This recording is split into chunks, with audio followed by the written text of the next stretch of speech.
this is part of SRI in a way is, Wim, he pulled me aside and he says, it's all about clinical studies. He says, I know that I can go and do my breath work and go in the cold and all this and all that, but I'm not a freak of nature, he says. He says, anybody can learn. You heard his whole shtick and stuff, but, when you have clinical proof, it's kind of a neat thing because it sort of validates, something that you love and you know is good. Yeah, I think it makes you creative. It validates creation. The clinical proof. Yeah, because you can clinically prove all over the place. You can go both sides to it. Yeah, I know. It can get nauseating, can't it? Yeah, but it keeps you on the steps of progress. You can validate, that creative idea can get validated. Yeah. So the idea can get better. Right, and you say what you want about all this biohacking and stuff, but what people are trying to do is really optimize their living. Mm-hmm. Diet, performance, exercise. Is that a bad thing to optimize all that? I don't know. I don't think so. Well, my practical reason for doing it is I was a late bloomer. So all of the fun stuff that was unattainable when I was in my 20s, I'm well, I'm getting older and now is the time I can do all of this stuff. So I have to remain the body has to remain intact so I can wait till you're 58. Right. You got nothing to whine about now. Right. When you reach my age, what you just said is really right there in front of you. You can't afford to go up lame with a bad back or God knows what. But it's coming for all of us. It's inevitability. Did the last 20 years fly by? I wouldn't say so. I had lunch yesterday with a good buddy of mine who's a year or two older, and he's in an existential crisis. He's going to be 60, empty nested, three children with his wife, and the youngest is going out of the house. And I had a little bit of philosophy for him. He's really freaking, and I said, one letter makes a huge difference. I said, look at your life right here. You get to choose what your next chapter is going to be like. GET. It's not like you've got to make any of these decisions. Mm-hmm. And I think that's the lesson in life there is put yourself in a position where you get to choose, not that you've got to choose. Yeah. You have to create your own story by yourself. Yeah. Your own options, your own opportunities. Yeah. And, it's a first world problem, this guy. He's got his house, his wife, he's got money, he's got a business, and he's whining. And I'm I kind of wanted to toughen him up a little bit. But that's not fair. If you're in an existential crisis, I'm not sure you're ready for the punching bag. Yeah. Right. But you're right. If you have a bad back, you're not going on the hike to the top of Cathedral Rock. Right on, brother. And you might not find out about Cathedral Rock until you're 60. You might. Like in Julia's case. And it was wow. But she gets to experience it. Yeah. Have you ever read the book Natural Born Heroes? No. By Christopher McDougall. It's all about natural health and longevity and sustainability. It's about these guys on the island of Crete, basically how they lived off of just nature. Nice. But he hammers home it's a 400-page book that it's an amazing book. You should read it. But it's the point of it is the most useful human is healthy. That's all he tries. Is that Pressfield? No. Isn't he the best? Yeah, he's the man. Oh, throwing books around. Daniel, out of the blue, pulled out the E-Myth Revisited. Did I share that with you on your podcast? I'm not sure. Go ahead. The E-Myth Revisited? I think I did. I think I made reference to it. But, this book has been around for, 25 years?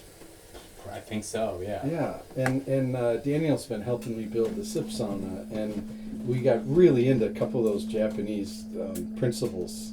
And one of them is about being organized, and you were talking about having a system for production, and that's heavily in the book, E-Myth Revisited, right? It's all systems. Systemize your company so you don't have to work in it.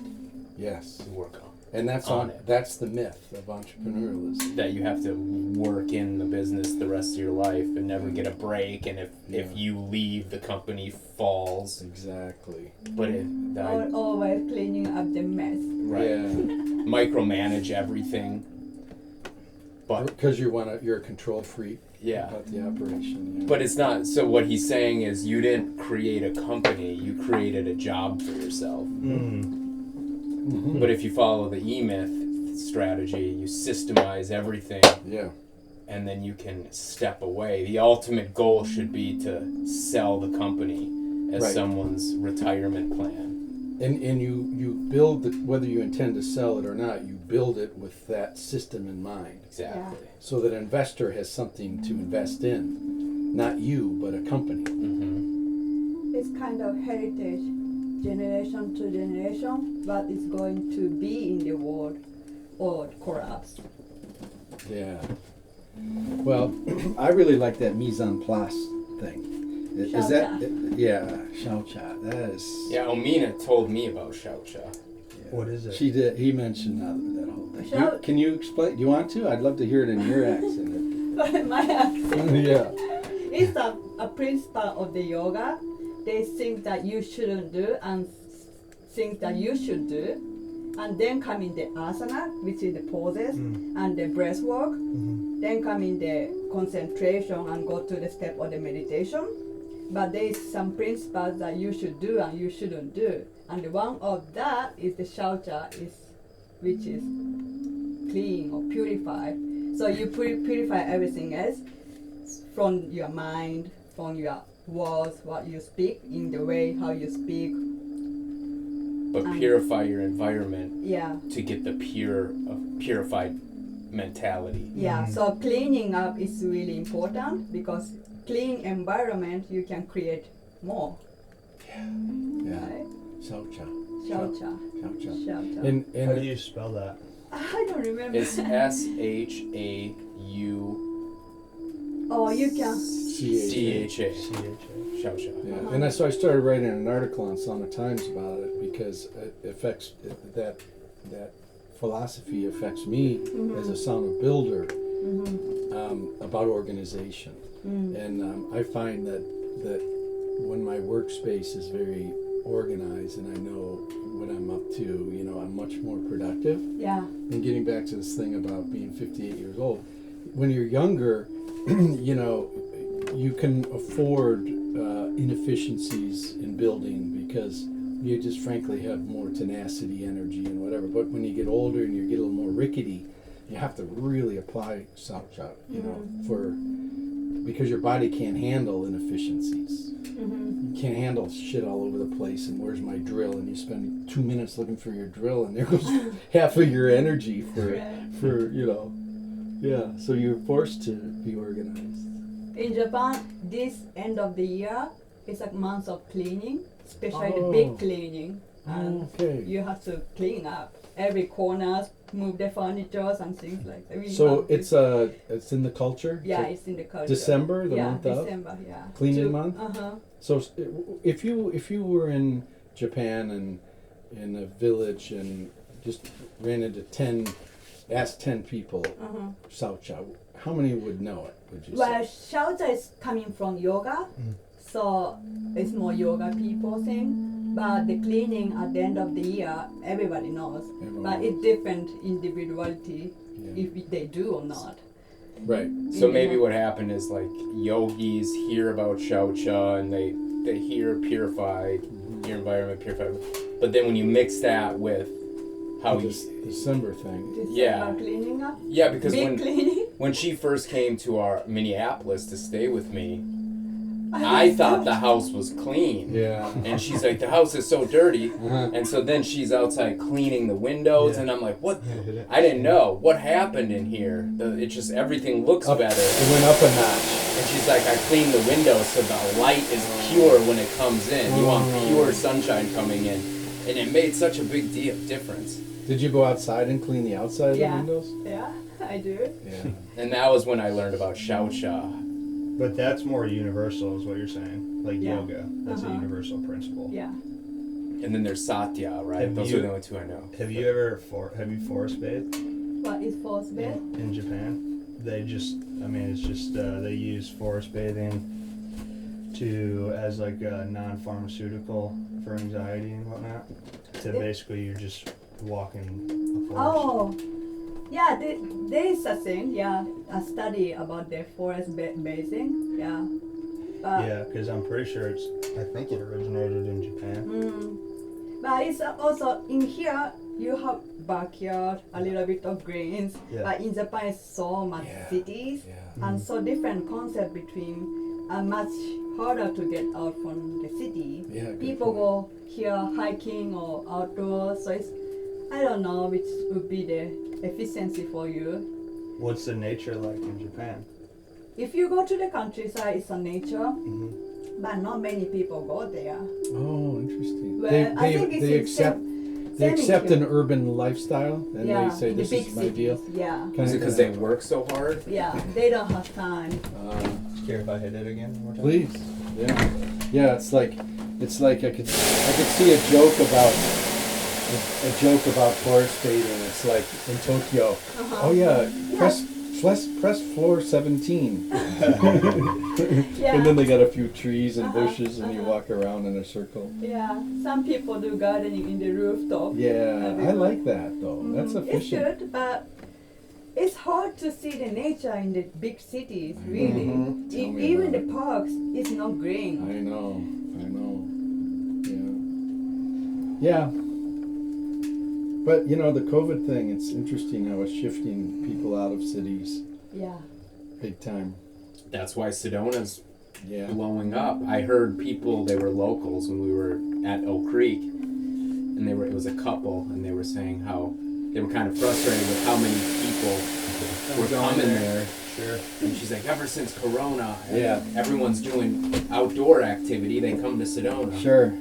And since then, like I don't know if I was telling you or who I was telling, but I was looking at houses in Sedona proper. And it was like a nice 3-bedroom, 2-bathroom house for $350. Mm-hmm. Now it's like in the And- 600s. Oh wow. M's, not Yeah. K's. Right. Millions. Almost double. Almost, yeah. I don't know where that's going to go.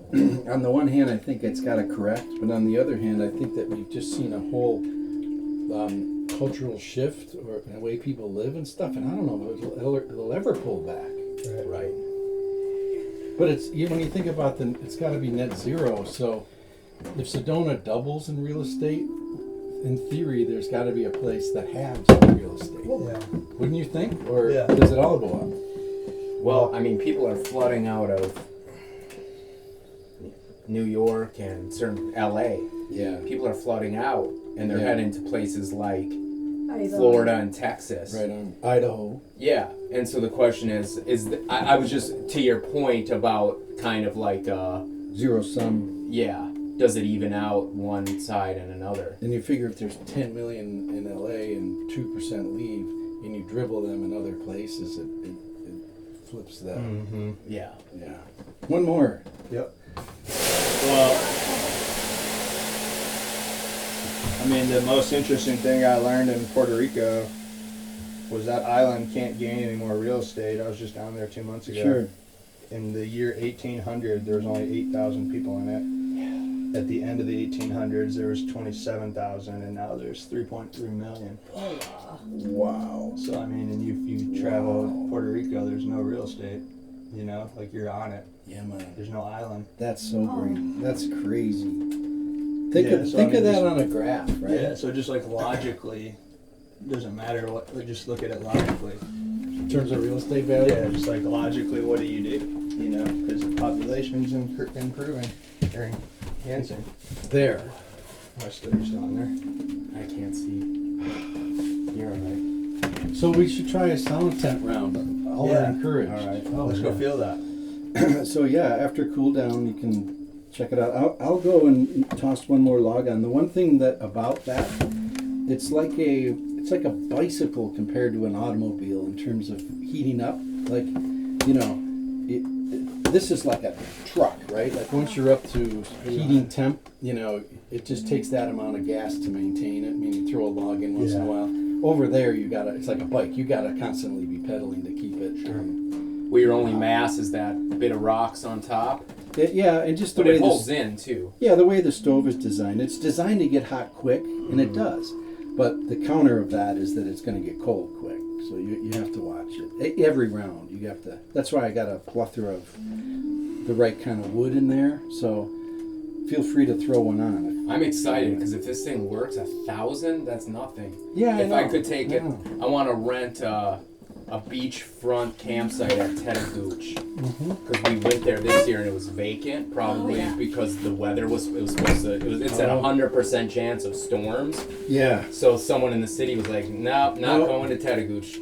And so we got to hang out there a little bit. It's right on the beach. Yeah. Beautiful And then there's a spot. giant rock to the left. So Both it's sides. a private beach. I Yeah. know. And No one can hike And, to it. and you can bring the gear in and Yeah. assemble, and like we talked about, you could probably use driftwood on site, as Yeah. best as, and get in and out before anybody realizes you're having too much fun and they want to shut you down. Right.